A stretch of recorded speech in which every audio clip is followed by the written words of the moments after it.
Lorelei Bernacchi and I have spent time together in Esalen. What more need I say? I'm really honored to be here, and Shastri, that's going to be a very hard act to follow. That was very moving and very beautiful, so thank you very much. Okay, so my talk is entitled The Goddess's Body, Wonder, and the Self in Tantra. And I begin with an epigraph that goes like this. It's from Abhinavagupta, the Parātrīśikā Vivaraṇa. And I'll just read you the English because I'll probably run out of time, but if someone wants me to, I can also read the Sanskrit as well too. Okay, so it goes like this. The powerful mantra of this visible world is the goddess of speech, Parāvāk. She is the mantra aham, I. Her innate and spontaneous essence is the rapture of wonder, camatkāra. As it is said, all visible phenomena rest in the self, which is the I feeling. This is a secret beyond all secrets. So that's tadeva kuya atidahasya. Okay. In a recent TED Talk, neuroscientist Anil Seth tells the audience that our brains hallucinate consciousness. We may think that we see and hear and touch the world around us, but really, consciousness, our intimate sense of self, these are simply a controlled hallucination, this is a quote, a controlled hallucination generated by the brain. Now, end quote. Despite the rhetorical emotional punch of language like hallucination, his neuroscientific speculations on consciousness follows a commonly accepted position in current cognitive science, that consciousness is a product of the brain. And of course, the language of hallucination is expressly designed to jar, thank you, to undercut some idea of a self, and implicitly to jolt us out of any lingering, unarticulated remnants of a religious sensibility, any sense that we might have something like a soul, somehow separate from our bodies. In his neuroscientific account, all can be explained through the mechanics of the body. What is so especially curious, and this is something that we see across the spectrum of scientists, is that even as this brave new worldview deprives us of our familiar, comforting religious sense of self, even as with one hand Seth takes away our anchor in ideas of something like a soul that offers meaning in the chaos of life, with the other hand he gives a consolation meant to replace our loss. He offers us the sense of wonder. Concluding his stimulating talk, he tells us, with a greater sense of understanding comes a greater sense of wonder. Science, it seems, as discourse, has embraced the trope of wonder from Carl Sagan's plentiful inspirational quotes. Here's a quote from Carl Sagan: "Science arouses a soaring sense of wonder," that's just one, to Scientific American magazine's, quote, "Wonders of Science" blog, telling its popular audience, quote, "Science just gives facts. Our sense of meaning in the big picture must derive from elsewhere. Right? Question mark? Wrong. Period. Below are 10 sublime wonders of science to make your mind real and your emotions swell." Okay, end quote there. To more scholarly venues as well, such as noted atheist Michael Shermer's review of cognitive scientist Gerald Edelman's Wider Than the Sky book, opening with Shermer's invocation of wonder in relation to quantum physicist Richard Feynman. However, we might ask, why is it that wonder is the term one invokes when trying to sell a non-enchanted, non-religious worldview? Why has wonder become the go-to consolation prize for our loss of some greater power in the universe, a soul, a god? A shorthand phenomenology of wonder may point to its easy assumption of this irreligious atheistic role. Wonder as an emotion seems to propose a state of transcendence. It brings us outside our small, ordinary sense of self, opening into something bigger, beyond self, outside of self. We think of wonder today associated with the speechless apprehension of the vastness of planets in the starry sky, beyond the scope of human ability to map it, or wonder at nature's rich ability to weave a web of sunset colors over the mountains, or wonder in the face of the mind-boggling complexity of the human immune system.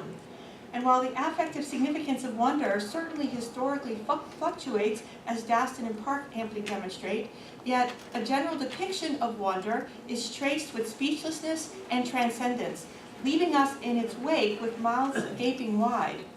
Moreover, as Mary Jane Rubenstein points out, the phenomenology of wonder also lends itself to stopping short of the certainty of faith. Wonder's links to transcendence point to its current appeal for scientists. We look to religion for transcendence. Wonder offers this transcendence without the religious strings attached. But in this state of transcendence, what happens to the body, to bodies, to materiality? I argue here for a perspective on wonder that relocates its phenomenology as inextricable from the body and matter. Rather than simply a marker for transcendence, wonder is deeply connected to matter. The transcendence that wonder appears to elicit depends, I suggest, on a deeper, if mostly neglected and unarticulated embodiment. To outline an argument for understanding wonder in terms of matter and embodiment, I draw from Abhinavagupta's thoughtful, he's an 11th century Indian philosopher, most of you I think know him. I draw from Abhinavagupta's thoughtful phenomenology of wonder in its relationship to matter and subjectivity. This brilliant 11th century Indian thinker was instrumental in philosophizing medieval India's Tantric shift, and a part of this Tantric rearticulation of self, Atman, involved reclamation of the body as a key component of Tantric ritual praxis. In Abhinavagupta's formulation, wonder arises through linking matter and embodiment to subjectivity. This fusion generates the state of wonder. Our psychological attachments to transcendence tend to occlude this basal affinity for wonder with matter. Abhinavagupta's articulation of wonder's mutuality with matter directs us back to a recognition of our own imbrication within materiality and bodies. With this, the corollary to wonder's link to matter is its inextricable entanglement with subjectivity, the I-ness, aham, that forms the basis of Abhinavagupta's philosophy of recognition, known as the Pratyabhijna. This for us may seem counterintuitive, since from our vantage point, subjectivity is as unlike matter as it can possibly be.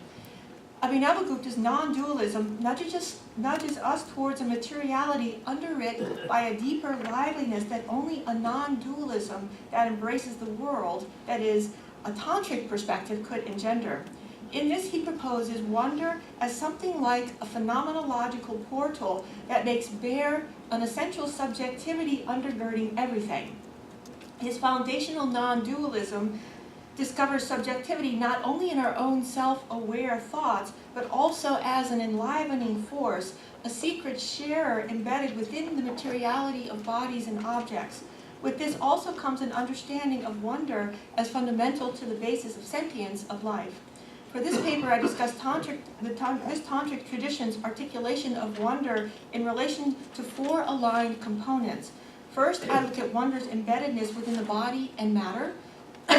Following this, I address wonder's links to subjectivity.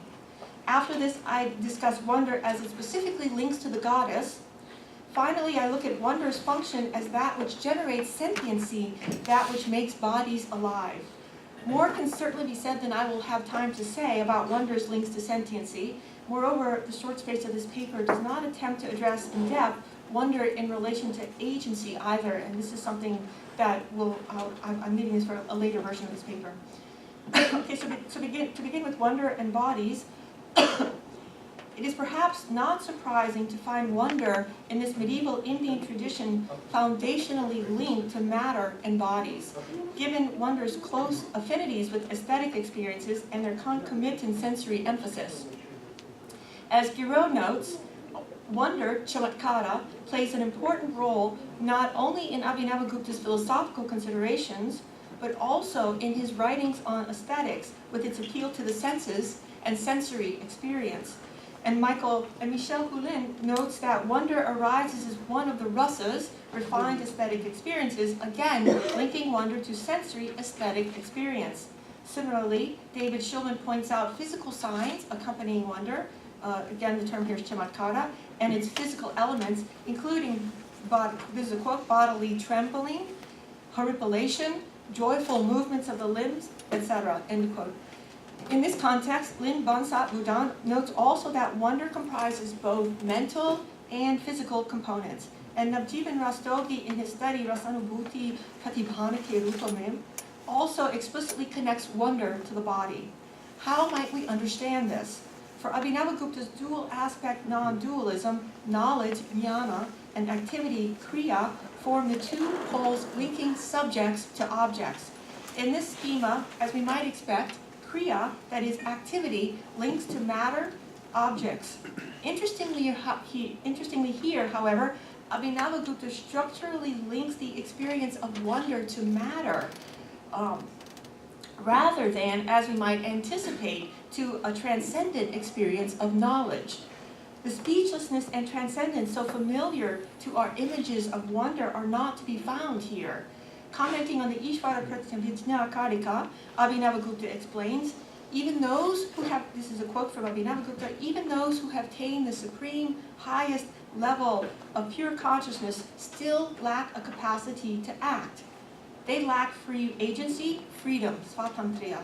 This is because they are linked with the concealment of wonder, camatkāra, and the bliss which is defined by abiding in one's own self, in the I. This is the aham.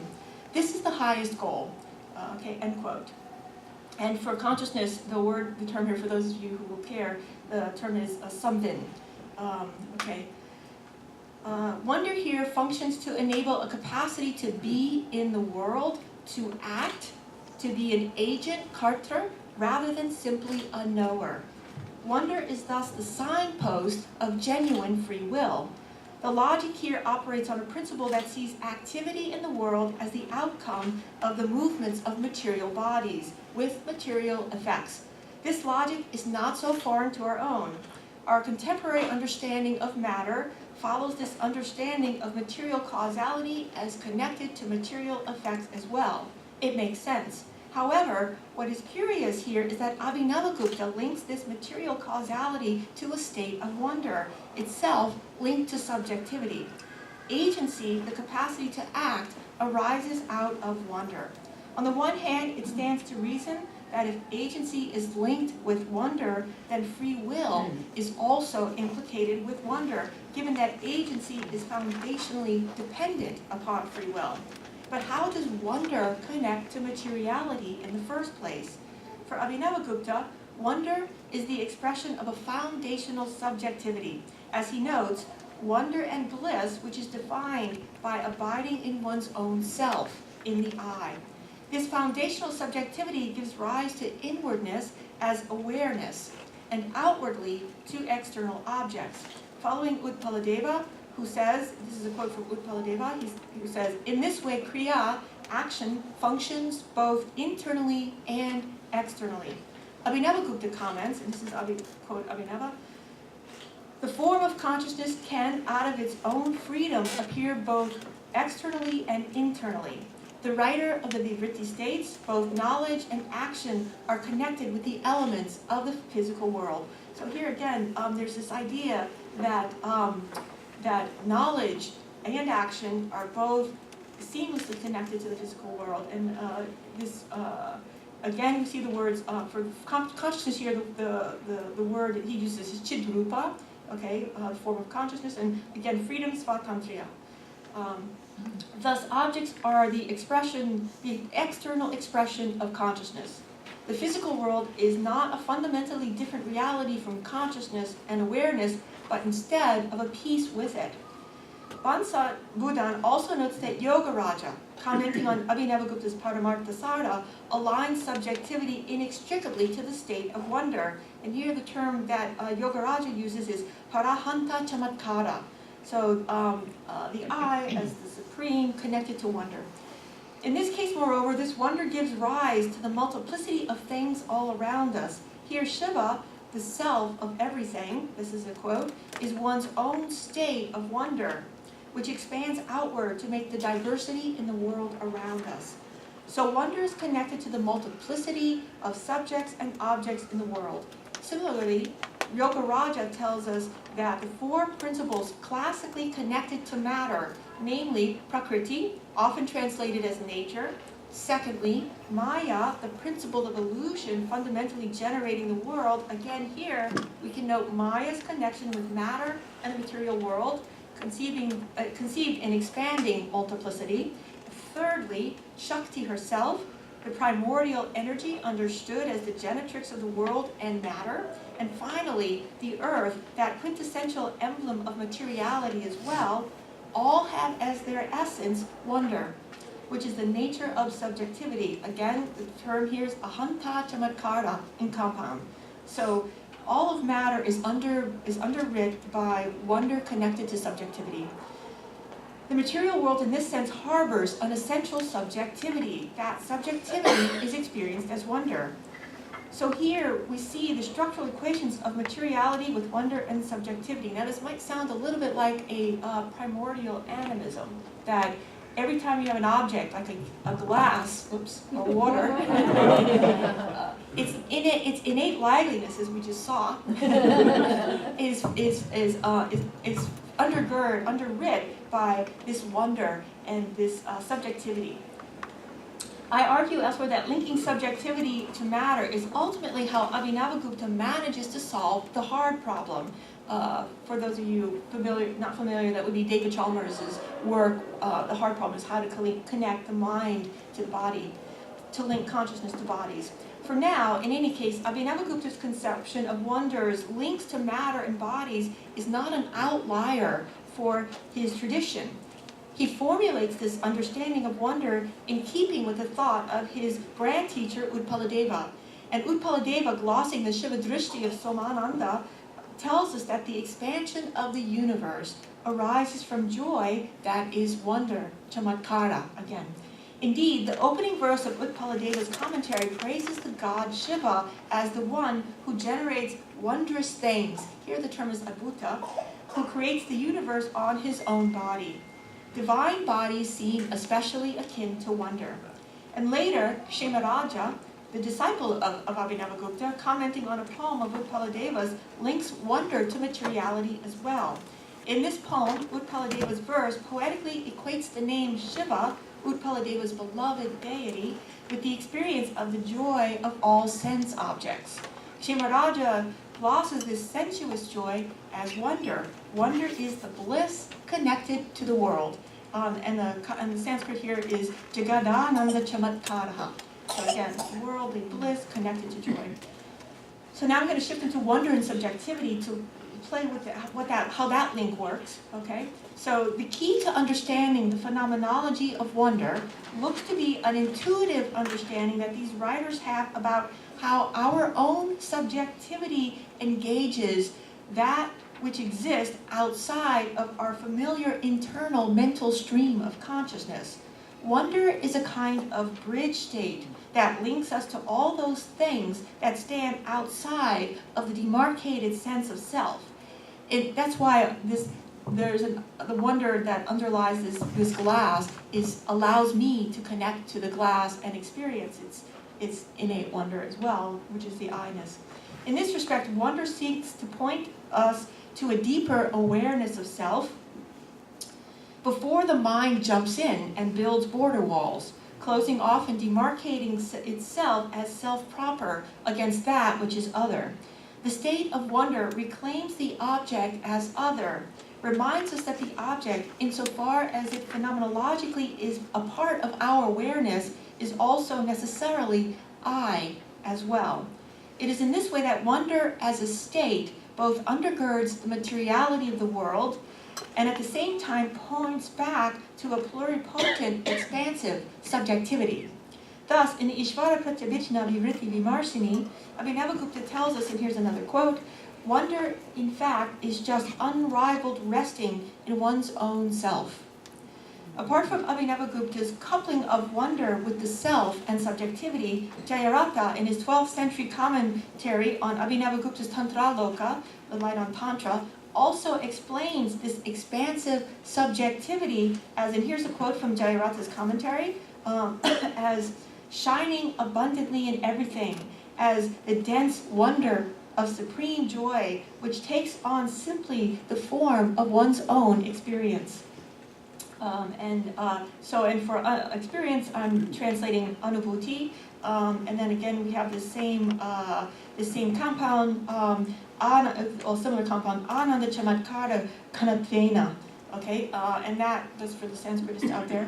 And you see this compound frequently, by the way, this compound ananda camatkāra kanatva, and you see it elsewhere in a context that points to the materiality, the embodiment of the world.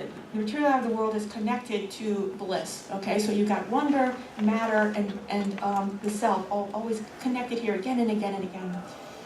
Consequently, we find wonder, camatkāra, also sometimes in compound as camatkriti, often connected with the self and with the capacity of the self to be self-aware, to engage self-reflexively.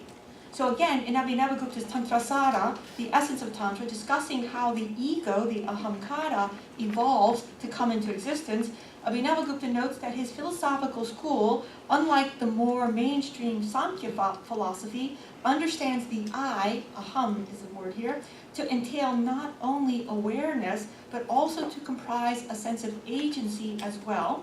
This agency of the ego, indeed, this agency which in fact makes up the ego, Abhinavagupta tells us is, and here's the quote from Abhinava, I, which has the form of wonder, which is one's own self. That is pure reflexive awareness with nothing in its way. So the I, the aham, the subjectivity that makes up the ego with its ability to act is at base a state of wonder. Out of this wonder arises the agency that the ego lays claim to in its deeds.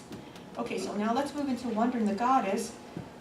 Matter and the body have traditionally been associated with the feminine, often in the West denigrated as a result. Not just in the West, however. In India, we also find the same typology, with matter associated with the feminine and spirit or consciousness, in contrast, associated with the masculine. This appears early with Samkhya philosophy, linking the materiality of the world with the feminine, prakriti, and the masculine, purusha, with spirit, consciousness, with spirit and consciousness. Images of the goddess within India traditionally associate her also with matter, materiality, and bodies. What does this do for wonder, given its associations with matter? In the epigraph with which I start this paper, Abhinavagupta unpacks the equation of wonder with subjectivity. Not surprisingly, for his tantric affiliation, this involves a revalorization of the feminine, as it is the goddess who exemplifies this coupling of wonder with subjectivity. He tells us in the Parātrīśikā Vivaraṇa, the powerful mantra of this visible world is the goddess of speech, Parāvāk. She is the mantra aham. Her innate and spontaneous essence is the rapture of wonder, camatkāra. As it is said, all visible phenomenon rest in the self, which is the I feeling. This is a secret beyond all secrets. I think I may be having the time to just give you this one in the Sanskrit, since there's so many wonderful people who can understand. Prakasasya hi swabhavika akritrima paravang mantra virya chamatkaratma aham iti. Yatoktam prakasyasya atma vishrantir aham bhavo hi kirtita iti. Tadeva guhyam atirahasyam. Tracing out the terms here, we see that speech as function and goddess is integral to the sense of subjectivity, the I. Additionally, at base, speech is rooted in a kind of wonder. For us, perhaps paradoxically, since we tend to associate wonder with a kind of speechlessness. Yet here, the very essence of speech is wonder. I suspect that Abhinavagupta points here to an introspective insight, an awareness of wonder as the basis out of which speech bubbles forth. If we penetrate through to the origin of speech, at the core is a kind of rapture, a wonder that is simply the sense of subjectivity, the I, aham. This wonder, which is subjectivity, he apostrophizes as goddess. To highlight this insight's counterintuitive importance, this, he tells us, is a very big secret. Guhyam atirahasyam. We might understand this phenomenologically as an awareness that arises from articulating the sense of I, of subjectivity. at the very beginning of saying I, there is the expansive rapture that includes an undemarcated self. So whenever we say I, we actually expand outward and pretty much include everything. This unadulterated subjectivity is what we experience in wonder. So that when we have the sense of I don't have time to talk about it here, but I just want to throw out a little bit. Has anybody read the poetry of Walt Whitman? Yeah, so you get a sense of what I'm talking about here. This sort of the I encompasses the totality of everything, and that is this sense of wonder. And of course, we can try it at home, and we realize that I, when it encompasses everything, is phenomenologically a kind of expansiveness which we phenomenologically experience as a kind of wonder. Okay. So this unadulterated subjectivity is what we experience in wonder. The secret here is recognizing in an experience of wonder our own subjectivity encompassing the multiplicity of objects and matter that we see in the world. Okay, so the next section is called The Goddess's Wondrous Feed, Matter Out of Consciousness. This secret, beyond all secrets, is also something more startling. Abhinavagupta alludes here to another component of this secret. This is the capacity that the goddess, who is pure consciousness, has to transform herself into matter, into bodies. Indeed, this is also a secret or a mystery for our own contemporary culture, struggling to understand how mind can be derived from matter, from neurons in the brain. In this tantric understanding, wonder is the link that connects consciousness to the body. It is, as Abhinavagupta tells us, the power of the goddess as consciousness, Citiśakti, to perform a wonder manifesting pure subjectivity into the things, the this-ness, idantā, that make up the world. For us, examples of wonder abound in matter, particularly matter that defies our capacity to calculate its materiality. For instance, our current discourse of wonder often makes appeals to large numbers, beyond our mental capacities. For example, wonder arises in contemplating the vastness of the heavens, or the extensive and complex intricacies of our trillions of neuronal synapses. The wonder of consciousness in the mystery of consciousness follows in a related vein. The mystery is the incalculable effect of mere neurons giving rise to consciousness. How is it that mere inert matter can give rise to the marvelous phenomenon of consciousness, which is so unlike it in every respect?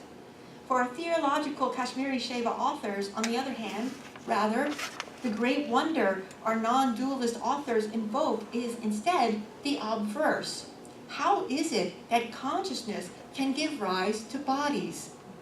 Glossing Utpaladeva's discussion of the levels of consciousness, Abhinavagupta tells us, and this is a quote from Abhinavagupta, the energy of consciousness is in fact all forms, the entire universe, and she touches nothing beyond herself. Consciousness, Chitti, makes manifest a wonder, this is a Buddha here, by the force of manifesting that which is extremely difficult. This he summarizes with the words, God, who in fact partakes of this-ness, idantā. And the energy of consciousness is Citiśakti. Maybe I'll read this one. Citiśaktir vishvarupa bhavati na chadadikyam sprishyati iti sambandha. Chetana adidurgata karitvadina adbhutam vyanakti. Etat samikshapya gatayati yohi iti idantā iti. It is not that matter can give rise to something so unlike it as consciousness, but rather that consciousness, here deified as goddess, can actually do something that goes against the expansive nature of consciousness. That is, to limit itself to mere insentient bodies. This is a non-dualist philosophy that defines itself in its rejection of pure mind-based idealism. Given the acceptance of the world, bodies and matter as real, then the difficulty becomes how to explain the fact of matter. In the final analysis, these authors veer towards pantheism and panentheism. The bodies and matter in the world ultimately simply are consciousness, even if in a stultified, hidden form. The body, however, is not just matter. it has the capacity to beautifully illustrate the fusion of matter and consciousness. In a sense, the body itself represents the expression of wonder as it takes on sentience through the wonder that arises from locating subjectivity within it. I won't go into this here, but elsewhere I do talk about how it is that even something insentient like a mountain, Mount Meru is the example that Abhinavagupta gives, can become sentient through this capacity of the of subjectivity to expand and extend to it. Okay, so Abhinavagupta links the sentience that makes the body alive precisely to wonder, camatkāra. He tells us, and this is another quote from Abhinavagupta, light, prakasha, has as its primary essence a reflective haptic awareness. The term here is, this is how I'm translating pratyavamarsha. Even though light has the forms of the variety of objects, possesses only a clarity, but not sentiency, because it lacks wonder. In this context, light is that which makes forms in the world manifest. Light shines, and as it does, it reveals the contours of the diverse world. However, while light brings clarity, it does not bring life, because it lacks wonder. Rather, wonder is the sense of I, subjectivity, ahanta camatkāra, which is the essence of the goddess. This is the great secret that these authors understand as the mystery that reveals consciousness within matter, within mere neurons. This is also glossed in etymological explanations of Shava, the corpse, that is Shiva, which becomes Shiva. And how does it become alive? Shiva is through the letter I, which the A becomes E, the letter I, which signifies Shakti becoming involved in the process, because I represents the goddess. Okay, so this is the great secret that these authors understand as the mystery that reveals consciousness within matter, within mere neurons. Okay, so my conclusion, wonder as spiritual praxis. So with Anil Seth and Scientific American, wonder is the antidote to a mechanistic materialism. It shifts us out of a soul-numbing materialism that erases those things that make life meaningful. This is no doubt why it is so often invoked by scientists. Matter in juxtaposition with wonder, at least briefly, while we ruminate, manages to elude the manipulations of a technology that threatens to reduce it to mere discardable objects. Indeed, threatens to reduce us as well to objects, to mere algorithms to manipulate. I suspect that Abhinavagupta's understanding of wonder's links to the body and matter may also be operative in its current appeal for scientists, insofar as he also makes explicit wonder's unspoken implication in matter and the body. Even as we affectively link wonder to transcendence, it depends upon, indeed, finds its inextricable grounding in the body and matter as the condition necessary to enact this flight from matter. Those things which bring us to speechless wonder, the vastness of planets in the starry sky, nature's rich ability to weave a web of sunset colors over the mountains, all evoke this affect through the links to matter, to the planets, the colors that generate this sense within us. The October 2015 issue of Scientific American ran a short article on awe as emotion, telling us that awe makes us more selfless, and also that awe makes us healthier too, since it is linked to lower levels of an inflammation molecule. Perhaps, even if with a spirit of instrumentalism that really goes counter to how wonder works, contemporary science looks to wonder, awe in this case, as a way of helping our bodies to operate better, or better, helping our subjective selves to feel better. This medieval Indian tradition spells out the power wonder has to simultaneously evoke both a feeling of transcendence and to a sense of being still located here in our bodies, in the world around us, as a means to a spiritual end. Wonder is what makes us sentient. Wonder makes us alive, and wonder makes matter valuable. The result is a cultivated practice of wonder that we find in medieval Kashmiri Shaivism, a spiritual discipline attending to wonder as a way of reaching an enlightened state of subjectivity that is, for these medieval mystics, the goal of spiritual practice. Further, something we might not expect comes from this meditation tradition, the implications of wonder within bodies and matter. We may think of wonder as bringing one outside of the self, outside of the body to a transcendent space. However, the astute psychological awareness of these medieval thinkers offers an insightful phenomenology that helps us to rethink the relationship between wonder and the self, and wonder and matter. What makes this adoption of wonder so compelling is its reclamation of matter. Okay, thank you.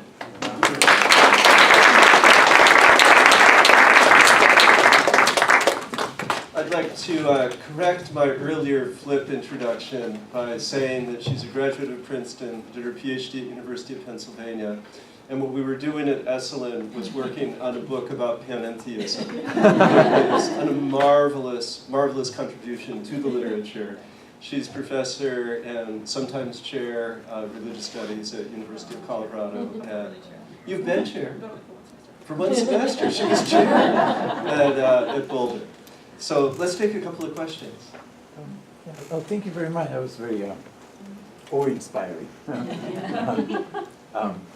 You know, I guess the West has been preoccupied with the trope of wonder. I mean, philosophy beginning with wonder, and science. I mean, people now attribute the same thing as well. And you have Rudolf Otto bringing in awe in the experience of the transcendence. But there is a little bit of a hiatus with that and the subjectivity element, the phenomenology of the subjectivity. So it's almost a Husserlian or Merleau-Pontian reading of that, with the expansiveness of the I consciousness going out in the world, and those sorts of elements, right? So there is that, but you're trying to make a causal link of that expansion of subjectivity with some trigger or some inspiration in consciousness itself. So this is great. Which phenomenology kind of attributes to intentionality. So my question is, as I'm hearing you, and I'm retranslating camatkāra with some other term altogether, magical intentionality, or spotha, for example, Parātrīśikā, or something else, and it still works without having to bring in Amir Seth's wonder or awe. I'm wondering about the rendering of camatkāra with wonder to the extent to which you have, and whether that might be, move in comparative philosophy, which some people might resist to say, well, I've never actually heard camatkāra being translated. Okay, I mean, wonder is often translated as, camatkāra is often translated as wonder, okay? And Jayarata and also Abhinavagupta, I believe, talk about the etymology of it, and it's in I think it's in the Vanyaloka Lochana, and so it comes from chamat. Yes, which is the clicking sound that one makes, which is a kind of speechlessness. It's linked etymologically also to a kind of tasting. Now here's where you get this sense of the body and materiality coming in again in a deep sort of way. And what happens is that earlier it doesn't get linked to subjectivity. So it's like, it's similar in this respect to what you find in the West. I don't know if you're familiar with Mary Jane Rubenstein's really excellent study of wonder in the West, so she traces it out from Plato. But what's happening all the way through to through contemporary thinkers, including Husserl and Jean-Luc Nancy. Heidegger. Yeah, Heidegger, Jean-Luc Nancy, and others. In any case, what Abhinavagupta and what this particular school of philosophy does is to make a shift. Okay, they actually do link this concept of wonder to subjectivity, okay? And that you don't really find it so much before, but they make it a fundamental and essential component of it. And wonder is if you look even in Moni or Williams, you'll see wonder, camatkāra is also translated there as wonder as well. Okay, so it's not like it's it's not odd to translate it. And what you find with it is that the etymology of the clicking sound of chamat happens as a kind of taking in a sensory sort of capacity, tasting. Some medieval authors say it comes from the root chum, okay, to taste. And that becomes a kind of sort of speechless, in a sense, speechless sort of state. So phenomenologically, it also makes sense with the way that Abhinavagupta uses it to sort of generate, to think about it in terms of this idea of wonder connected to subjectivity. Right, I think the vernacular probably toned it down. I mean, the vernacular camatkāra is really just a magical event that's happened. So thank you for clarifying that, yes. Okay, Molly. This is Abhinavagupta's non-dualism, right? Yes. Now we go to Upanishadic non-dualism. Okay. There is no camatkāra, Yes. there is no wonder, That's right. there is only jnanam. Yes. Satyam jnanam anantam. Yes. Yes. So it's only jnanam, it's knowingness. Yes. Is that the same as the wonder? I'm going to say no. Okay, and the reason why this is where Abhinavagupta critiques the these kinds of critiques happen throughout discourse in Indian philosophy, but this is where he critiques the non-dualist Advaita Vedanta in that he says, and it goes back to the quote that I gave earlier, where he says that they lack agency. So they lack agency. They lack a capacity to act. And that's because they lack the wonder, which generates this wonder which is connected to subjectivity. And he has a nice long section in the Ishvara Pratyabhijna Vimarshini where he's going through the 7 paramatras, the 7 levels of subjectivity that you find, and he talks about like the bound soul, the sakala, and he gets up to the point where you have where you have vijnana.